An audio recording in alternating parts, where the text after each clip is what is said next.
कि विपक्ष के लोगों को एक सीक्रेट वरदान मिला हुआ है। हाँ,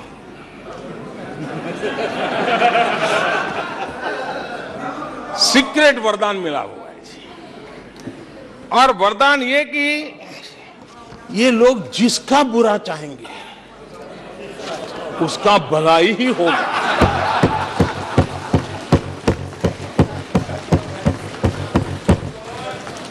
एक उदाहरण तो आप देखिए, मौजूद है। 20 साल हो गए, क्या कुछ नहीं हुआ, क्या कुछ नहीं किया गया, लेकिन भलाई होता गया। तो आपको बड़ा सीक्रेट वरदान है जी। और मैं 3 उदाहरण से ये सीक्रेट वरदान को सिद्ध कर सकता हूं जी।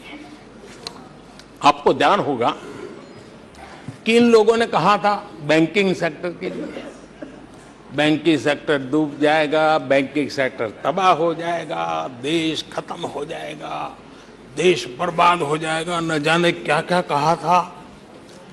और बड़े बड़े विद्वानों को विदेशों से ले आते थे, उनसे कहलवाते थे, ताकि उनकी बात कोई न माने तो शायद उनकी मान ले। हमारे बैंकों की सेहत को लेकर के भांति भांति की निराशा, अफवाह फैलाने का काम इन्होंने पुरजोश किया।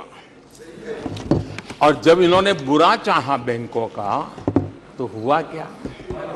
हमारी public sector banks net profit 2 गुने से ज्यादा हो गया। इन लोगों ने फोन बैंकिंग घोटाले की बात, इसके कारण देश को एनपीए के गंभीर संकट में डुबो दिया था। बीते दिनों की बात हो रही है, लेकिन आज जो उन्होंने एनपीए का अंबर लगा के गए थे, उसको भी पार कर करके हम एक नई ताकत के साथ निकल चुके हैं। और आज सुबह निर्मला जी ने विस्तार से बताया है कि कितना प्रॉफिट हुआ है। दूसरा उदाहरण, हमारे डिफेंस के हेलीकॉप्टर बनाने वाली सरकारी कंपनी एचएएल, ये एचएएल को लेकर के कितनी भली बुरी बातें इन्होंने करी थी। क्या कुछ नहीं कहा गया था एचएएल के लिए, और इसका दुनिया पे बहुत नुकसान करने वाली भाषा का प्रयोग किया गया था। और एचएएल तबाह हो गया है, एचएएल खत्म हो गया है, भारत की डिफेंस इंडस्ट्री खत्म हो चुकी है। ऐसा न जाने क्या क्या कहा गया था एचएएल के लिए। इतना ही नहीं, जैसे आजकल खेतों में जाकर के वीडियो शूट होता है, मालूम है ना? हाँ? खेतों में जाकर के वीडियो शूट होता है, हाँ। वैसा ही उस समय एचएएल फैक्ट्री के दरवाजे पर मजदूरों की सभा करके वीडियो शूट करवाया गया था और वहां के कामगारों को भड़काया गया था। अब तुम्हारा कोई भविष्य नहीं है, तुम्हारे बच्चे मरेंगे, भूखे मरेंगे, एचएएल डूब रहा है। देश की इतनी महत्वपूर्ण इंस्टीट्यूट को इतना बुरा चाहा, इतना बुरा चाहा, इतना बुरा कहा कि वो सीक्रेट आज एचएएल सफलता की नई बुलंदियों को छू रहा है। एचएएल ने अपना highest ever highest revenue register किया है। इनके जी भर करके गंभीर आरोप के बावजूद भी वहां के कामदारों को, वहां के कर्मचारियों को उकसाने की भरपूर कोशिश के बावजूद भी आज HAL देश की आन बान शान बन के उठ रहा हो। आदरणीय अध्यक्ष जी, जिसका बुरा चाहते हैं वो कैसे आगे बढ़ता है, मैं तीसरा उदाहरण देता हूं। आप जानते हैं LIC के लिए क्या क्या कहा गया था? LIC बर्बाद हो गई, गरीबों के पैसे डूब रहे हैं, गरीब कहां जाएगा, बेचारे ने बड़ी मेहनत से LIC में पैसा डाला है। क्या कहें, जितनी उनकी कल्पना शक्ति थी, जितने उनके दरबारियों ने कागज पकड़ा दिए थे, सारे बोल लेते थे, वो सारे बोल लेते थे। लेकिन आज LIC लगातार मजबूत हो रही है। शेयर मार्केट में रुचि रखने वाले को भी ये गुरु मंत्र है कि जो सरकारी कंपनियों को ये लोग गाली देना, आप उसमें दांव लगा दीजिए साहब, अच्छा ही होने वाला है।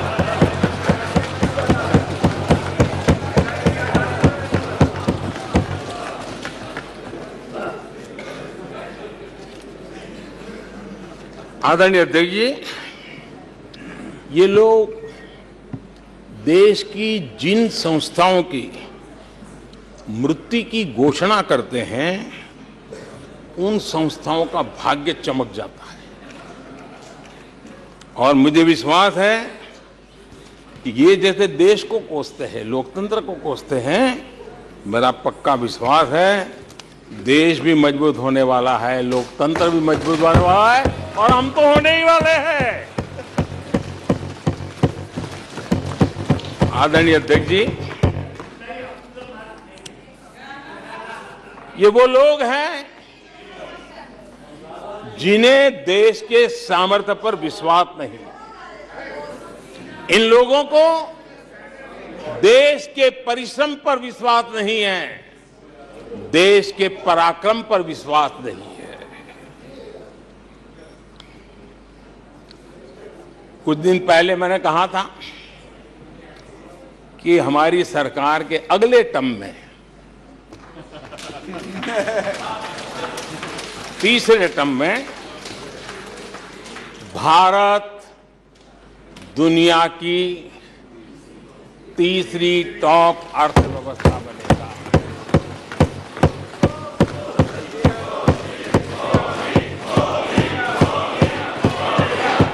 आदरणीय अध्यक्ष जी,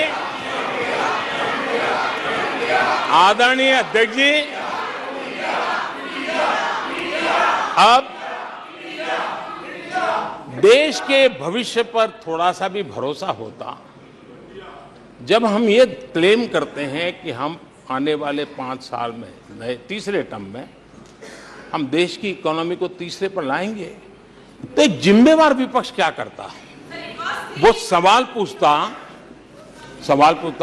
अच्छा भाई बताओ, निर्मला जी बताओ कैसे करने वाले हो, अच्छा मोदी जी बताओ कैसे करने वाले हो, आपका रोड मैप बताओ।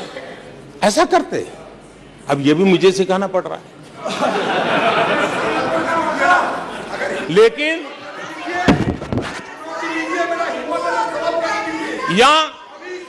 या वो कुछ सुझाव दे सकते थे, ये कुछ सुझाव दे सकते थे, या फिर कहते हम चुनाव में जनता के बीच जाकर के बताएंगे कि ये तीसरे की बात करते हैं, हम तो 1 नंबर पे लेके आएंगे, और ऐसे ऐसे लेके कुछ तो करते यार। लेकिन हमारे विपक्ष की त्रासदी ये है, और उनके राजनीतिक विमर्श पर गौर कीजिए। कांग्रेस के लोग क्या कह रहे हैं? अब देखिए कितना कल्पना दारिद्र्य है।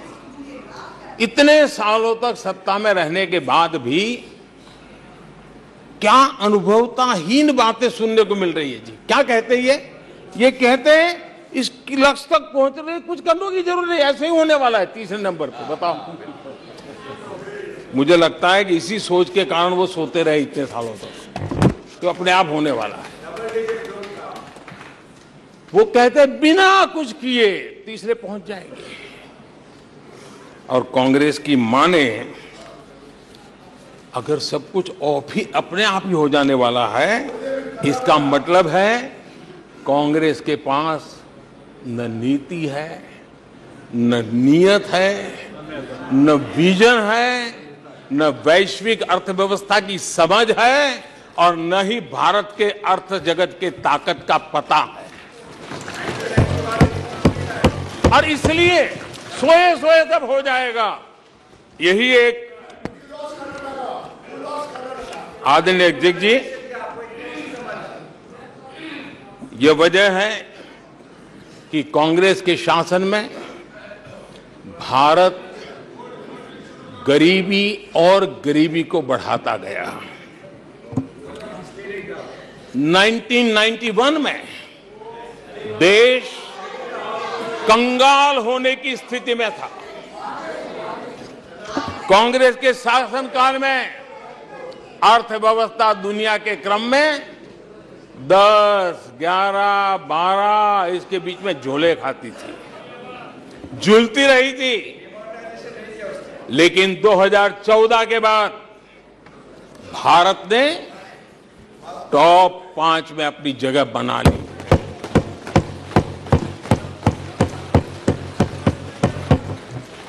कांग्रेस के लोगों को लगता होगा कि ये कोई जादू से लकड़ी से हुआ है, लेकिन मैं आज सदन को बताना चाहता हूं माननीय अध्यक्ष, रिफॉर्म, परफॉर्म एंड ट्रांसफॉर्म एक निश्चित आयोजन, प्लानिंग और कठोर परिश्रम की पराकाष्ठा, और इसी की वजह से आज देश इस मुकाम पर पहुंचा है। और ये प्लानिंग और परिश्रम की निरंतरता बनी रहेगी। आवश्यकता अनुसार उसमें नए रिफॉर्म होंगे और परफॉर्मेंस के लिए पूरी तरह ताकत को लगाया जाएगा, और परिणाम ये होगी कि हम तीसरे नंबर पर पहुंच के रहेंगे। आदरणीय अध्यक्ष जी, देश का विश्वास मैं शब्दों में भी प्रकट करना चाहता हूं, और देश का विश्वास है कि 2028 में आप जब अविश्वास प्रस्ताव लेके आएंगे, तब ये देश पहले 3 में होगा। ये देश का विश्वास है।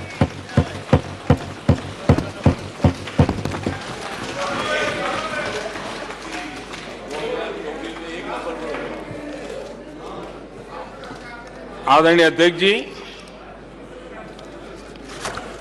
हमारे विपक्ष के मित्रों के फितरत में ही अविश्वास भरा पड़ा है।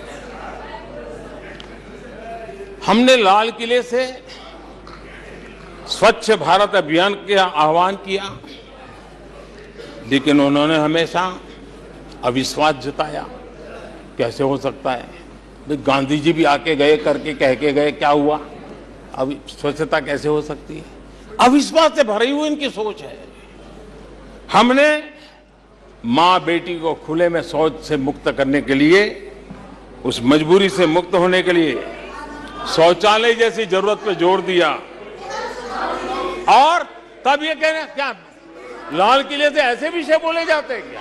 क्या ये देश की प्राथमिकता होती है क्या? हमने जब जनधन खाते खोलने की बात की, तब भी यही बात निराशा की।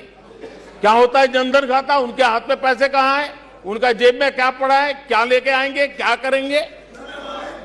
हमने योग की बात की, हमने आयुर्वेद की बात की, हमने उसको बढ़ावा देने की बात की, तो उसका भी मखौल उड़ाया गया। हमने स्टार्टअप इंडिया की चर्चा की, तो उन्होंने उसके लिए भी निराशा फैलाई। स्टार्टअप तो कुछ हो ही नहीं सकता है। हमने डिजिटल इंडिया की बात कही, तो बड़े बड़े विद्वान लोगों ने क्या भाषण किए। हिंदुस्तान के लोग तो अनपढ़ है, हिंदुस्तान के मोबाइल चलाना भी नहीं आता है, हिंदुस्तान के लोग कहां से डिजिटल करेंगे? आज डिजिटल इंडिया, देश आगे है। हमने मेक इन इंडिया की बात कही, जहां गया वहां मेक इन इंडिया का मजाक उड़ाया।